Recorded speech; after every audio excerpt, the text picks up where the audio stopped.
Cuando quieras.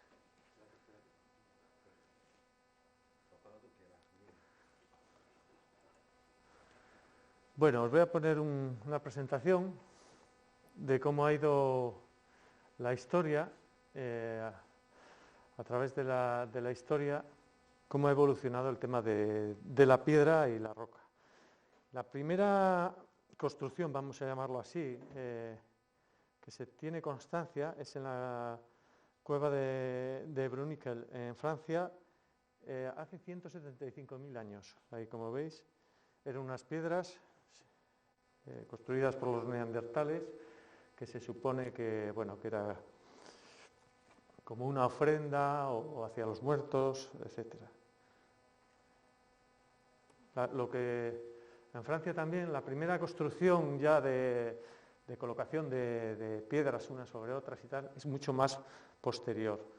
Es en 4850 a.C. Después seguro que conocéis muchas. Los dólmenes son posteriores, ya hacia los 3000 a.C.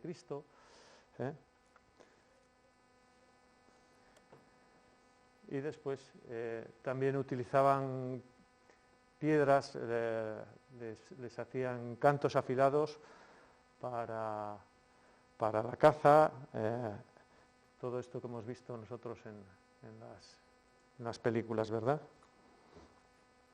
Una cosa curiosa, cuando vas al museo, si os fijáis este palo, que siempre que pensamos que es una piedra, yo siempre, una cosa curiosa que siempre me llamaba la atención, digo, si eso dando golpes, botando una piedra, eso es difícil es muy fácil de que se mueva para todos los lados, que fuera difícil.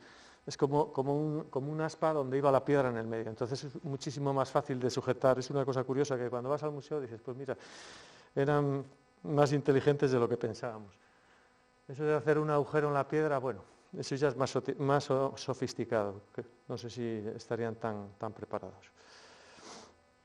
Bueno, en Egipto, hace unos cuantos años, hubo un descubrimiento de un arqueólogo en una escombrera. Encontró una pieza. ¿Sabéis un poco lo que es esto? Esto hoy en día, si habéis visto las obras, es un taladro, es como un taladro grande, es una corona que se llama, que hacen unos agujeros y sacan un testigo de piedra, que lo hacen, no sé si lo habéis visto, lo hacen muchas veces. Si os fijáis en las carreteras, hay como un agujero que está tapado con cemento, que como que hay un agujerito redondo, no sé si lo habéis visto. Eso es para ver las profundidades del asfalto que están echando. Entonces, es una máquina relativamente moderna, una máquina que podemos estar hablando que tiene 50, 60 años. Entonces, como en el Antiguo Egipto utilizaban una tecnología, no se sabe muy bien, pero bueno, ahí está.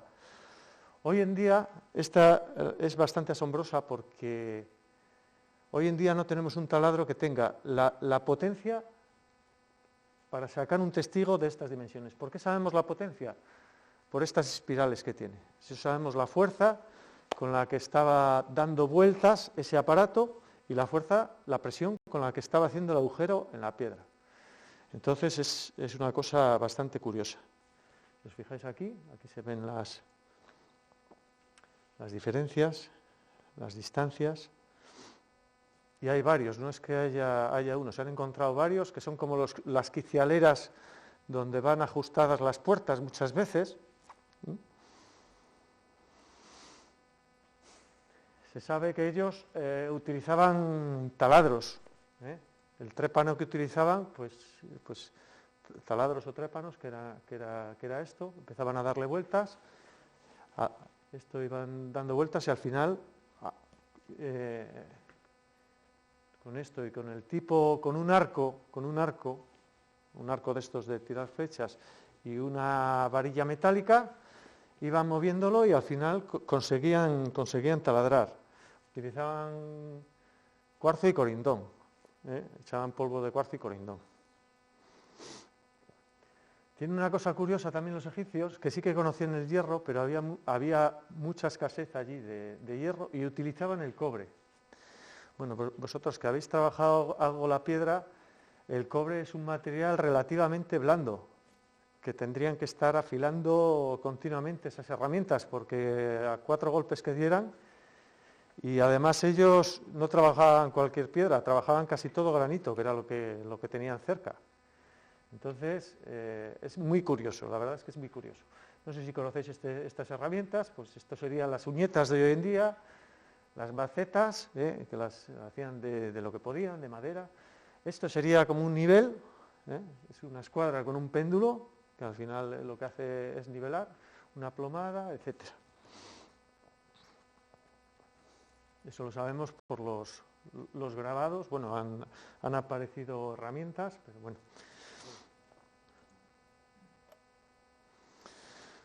Hay cosas extrañas después. Esta es en el templo de Abidos. Hay cosas aquí ya que nos sorprenden, ¿no? Hay como un helicóptero, un tanque, son cosas curiosas que dices, bueno, pues como esto no me lo invento yo, hay aquí como una avioneta, pues dicen que el origen de esto ha sido que han hecho una transcripción, después se han equivocado, la han vuelto a hacer y han salido esas cosas, pero son muchas casualidades, la verdad que haya un montón de cosas de estas. Hay un investigador que es Joseph Davidovich, que publicó en 1968 un libro que planteaba la posibilidad de que tenían algún tipo de alquimia para licuar la piedra. Dices, bueno, pues puede ser una cosa descabellada, ¿no? Esto lo podemos interpretar de varias maneras, ¿eh? Bueno, ahí os explica la asombrosa técnica del moldeo de piedras, que se puede encontrar en otros lugares del mundo, a partir de, bueno, unos hablan de plantas nativas, hay en todas las civilizaciones algo de eso, y yo creo que no hablamos más de otra cosa que unos morteros con un tipo de cal y otros materiales que al final, cuando endurecen, pues quedan como hoy en día, como si hablásemos del hormigón. Sabéis, una de las cosas, por ejemplo, más duras que hay, más que la piedra, es el hormigón. Vosotros que estáis en Mérida, es el hormigón romano. En León, por ejemplo, que es una ciudad que está asentada sobre una ciudad romana, porque allí la Legio VII y anteriormente la Legio VI estuvo allí, y pues pasa un poco lo que aquí, que nada más que excavamos un poco, pues aparece allí, hace unos años apareció un anfiteatro también, como el que tenéis aquí. Lo que pasa es que está tan metido en la ciudad que hay diferentes criptas y tal. Pues en ese anfiteatro fue en el año, no sé si fue en el anfiteatro o me parece que fue en el anfiteatro, en el año 85 dieron permiso para utilizar dinamita. La única vez que se ha utilizado dinamita para romper un muro porque no se podía mover, para romper un muro de romano. Porque las máquinas de hoy en día se rompía todo. Entonces, para que veáis un poco la dureza al cabo de los años. Estas piedras en el Machu Picchu, yo creo que las conocéis todos de fotografías, son curiosas porque el que se dedica a la piedra, para mí me parece incomprensible cómo pudieron jugar para hacer estas formas y que quedaran perfectamente esas piedras unidas unas sobre otras, que no entre allí ni un papel, o sea, que estén tan bien ejecutadas estos planos que todavía en una pieza cuadrada, geométrica, pues bueno, puede ser una cosa, es una cosa difícil, pero esto parece una barbaridad. Entonces esto puede ser que se haya hecho de algún tipo de... El obelisco de Asuán, sabéis que los obeliscos los hacían de una pieza y lo dejaron porque tenía una pequeña fisura, entonces no valía y lo dejaron a medio construir, a medio trabajar, a medio sacar. Pero bueno, más de cerca, veis aquí como que han estado, como que estuvieran raspando allí con una pala o algo, no parece que esté picado, son cosas curiosas, simplemente Si os fijáis en el suelo, también parece como que han estado ahí con una pala, no sé, es una cosa...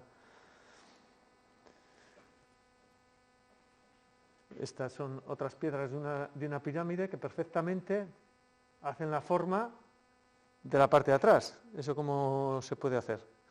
Pues con un encofrado y echando algún tipo de mortero. Otra cosa no, a mí me parece imposible. Pero eso se metió en la composición de la piedra, ¿no? Se vería que es mortero, ¿no? Al limpiarla. Sí, pero con el paso de los años, depende de las composiciones, sería muy complicado. Al final las piedras, depende de la composición de la piedra, puede ser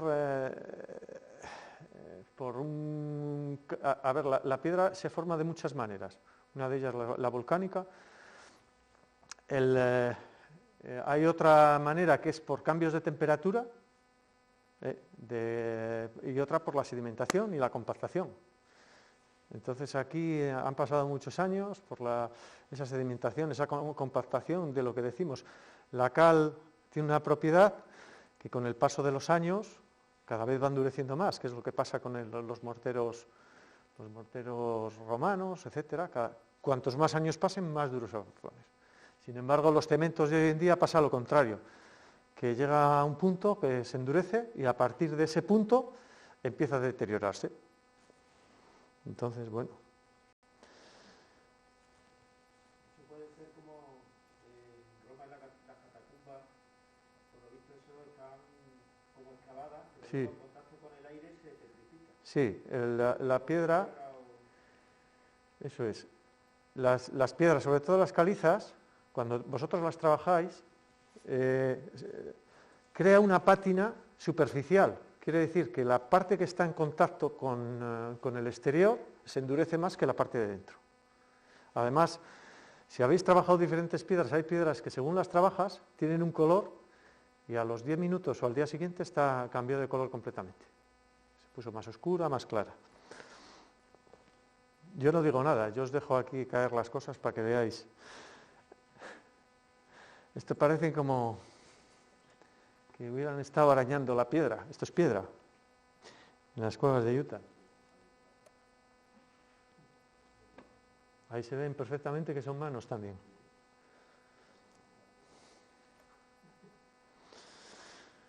Más cerca, Stonehenge.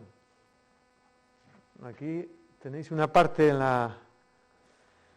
ahí abajo como que hubieran pegado allí, no se sabe muy bien, como que hubieran hecho una recomposición, unos cilindros que tenían unas piedras y hubieran puesto allí. Esto no sé si lo habéis visto, que esto también es una cosa curiosa, lo de las esferas que aparecen por todo el mundo, unas esferas que es un ejercicio de cantería y bastante complejo y entretenido, y es muy difícil. El que lo ha hecho es muy complicado sacar una esfera perfectamente redonda. Y estas son casi... Hoy en día tenemos maquinarias que hacen este tipo de esferas, pero son máquinas relativamente muy cercanas. Bueno, esto es una cosa curiosa. Esto apareció en Italia.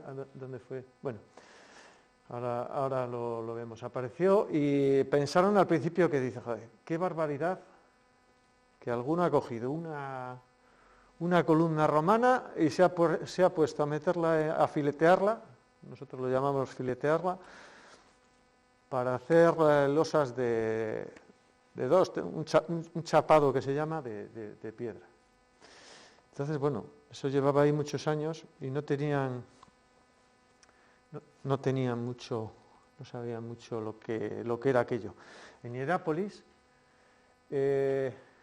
apareció un relieve de un sarcófago de Marco Aurelio del siglo III. Y un arquitecto se puso a investigar y descubrió que era una estela funeraria, descubrió que era una reproducción de una máquina de corte que había inventado en el siglo III. O sea que estamos hablando de que igual pensamos que tenemos nosotros ahora una tecnología superior y antes se buscaban. Yo sí tenía constancia de antiguamente en el siglo XIX alguna cantera por allí por el norte que utilizaban el agua para cortar piedra. Hay una herrería allí que lo utilizan, que se llama en León, que se llama la herrería de Compludo, que la utilizan para la herrería, para el macho pilón, para golpear, y para el fuelle, pues utilizan el agua. ¿Y por qué no utilizarlo para hacer una especie de flejadora? Pues es lo que había sacado este hombre.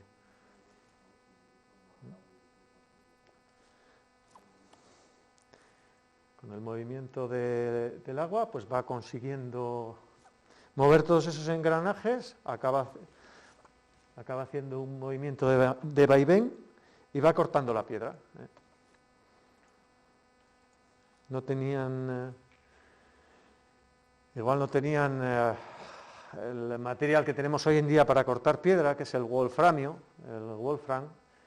y con el diamante, pero utilizaban, hasta el siglo XIX se han utilizado unos flejes, como unas sierras, como los serruchos de hierro, que le echaban polvo de corindón o lo que tenían para ir desgastando esa piedra. Bueno, este es un poco